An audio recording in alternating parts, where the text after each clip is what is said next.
DC battery, DC motor থেকে সংযোগ দেই, মোটরটা ঘুরবে।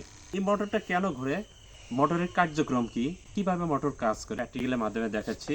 আমার হাতে একটা 12 ভোল্টের মোটর আছে। মোটরটা আমরা খুলে দেখি ভিতরে কি কি আছে। মোটরের ব্যাক পার্ট, দুইটা চুম্বক আছে, একটা চুম্বক আমরা এখানে সেট করে রাখছি, আরেকটা চুম্বক আছে।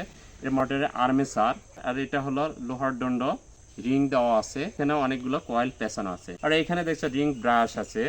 এখানে ধনাত্মক প্রান্ত লালটা আর ঋণাত্মক প্রান্ত হলো কালোটা, তার দিয়ে রিং ব্রাশের সাথে সংযোগ দেওয়া আছে। এবার আমরা মোটরটাকে রিংয়ের সাথে রিং ব্রাশের সংযোগ দেব।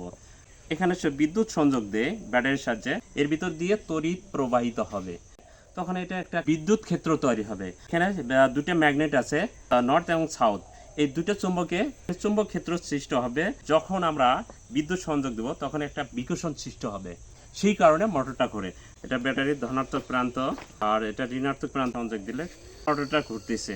এখানে যদি আমরা এটা না নর্থ এবং সাউথ দিলে আরও ফোর্সে ঘুরবে, তখন এটাকে বিকশিত করবে, তড়িৎ প্রবাহিত হচ্ছে, তড়িৎ ক্ষেত্র সৃষ্টি হচ্ছে।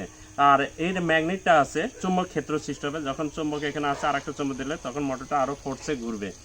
এটা হলো মোটরের কার্যপ্রণালী।